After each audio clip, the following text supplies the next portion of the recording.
Are you tired of guessing what customers want? Install Google Analytics for WooCommerce in 8 clicks. We'll start at your dashboard, explore the marketplace, locate the plugin, and install it. Just follow each click. All right, first head to your WordPress dashboard and find the WooCommerce menu there. Then, in the WooCommerce marketplace, click on Popular Products to see what's trending. Once you're in, go ahead and click See More to browse through a wider list of options. You'll spot a highlighted item. Just click on that highlight to open it up.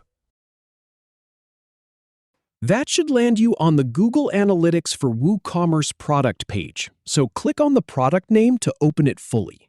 You'll see a big Install for Free button. Go ahead and click that. A confirmation window appears.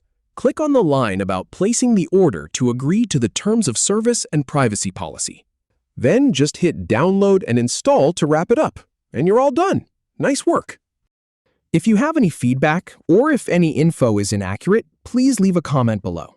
We'll do our best to answer or redo the video if needed. Thanks for watching.